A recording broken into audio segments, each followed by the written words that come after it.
My childhood was spent in North Alabama, nearby the famous town of Muscle Shoals. Growing up, it didn't really take me long to find out who I was as a person and find out what I wanted to do with my life. I was creative and I began writing stories as soon as I understood really what a story was. Years later, I've been in the military. I have served countless hours in customer service roles, and I've met and married my wife. Still, however, I have not ever really strayed from who I am in my core.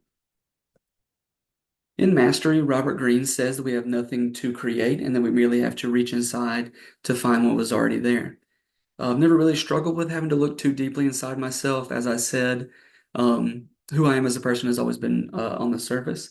As I've aged, though, it has become more and more difficult to see things so clearly as things like work and family become more stringent responsibilities. I find myself relating most closely to what Greene calls the Matsuoko path. Rather than finding new pathways in the subjects I've already come to understand, I'm more drawn to the idea of layering my expertise on top of one another so that I can become a more versatile force in the marketplace. I've done this once and more informally when I layered my education in creative writing on top of my natural creative abilities. While that may not be exactly what Green was talking about when he wrote this passage, I do think the principle still applies here. Green says that in order to avoid doing what we love for the wrong reasons, we should allow our sense of rebellion to guide our decision-making process. Growing up, I very much admired the common sentiment that money, fame, and power were all unnecessary attributes for a life well lived. I have strayed from this belief in my adult years, mostly out of necessity. However, I do find Green's point here an excellent reminder of an ideal mindset going forward. In Mastery, Green gently reminds us that we are, in fact, on our own. While I wasn't necessarily spoiled as a kid, I was very well taken care of. My dreams were always supported no matter what, even if they became as outlandish as one day playing for an NBA team. But that support did not, in the end, help me achieve my dreams. In fact, I kind of realized too late that all of the work that went into achieving my dreams ultimately fell onto my shoulders. As I become a dad in the next few weeks or even next few days, that's the one lesson I've been keeping in mind to really pass on to my daughter. As a final point, Green reminds us that finding our way back to the path that we were destined for does require a sacrifice along the way. I'm in the process currently of making that sacrifice as I start along my new path. I'm moving on from the lofty dream of becoming a best-selling author, and focusing my energy on something more beneficial for my family and I.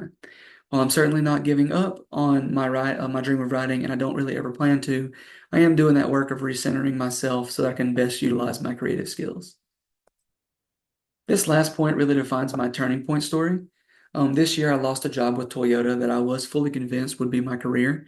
Furthermore, at that time when I was working for Toyota, I really felt as though I'd found something that would allow me to focus more of my energy on writing, which was a huge dream of mine. However, after being let go from Toyota, I found myself at a real crossroads. I already knew at the time that I had a baby on the way. And so once I lost that job, I was scrambling for anything and everything that I could do to financially support my wife and my new child. My SMART goals over the next 3 weeks, both of them are geared towards setting myself up for success after graduation. First, I would like to research 5 different companies. Um, I would like to find out their pay rates, obviously, but almost more importantly, I would like to find out what their culture's like. Work-life balance is a huge thing for me, so I'd like to get to know more about their cultures. And equally as important, I would like to find out what it takes to really pique their interest as a potential new employee who's hopping into the job hunt. My second goal for the next 3 weeks will be to take a look at my resume. Did a lot of work on our resumes in the bachelor's program here at Full Sail, but obviously our resumes are never finished. They never stop growing and changing. So I would like to get some feedback on my current resume and kind of look forward to the future and start gearing my resume up for um, the inclusion of my master's degree once I graduate in here in about a year. So those are my two SMART goals. Thank you.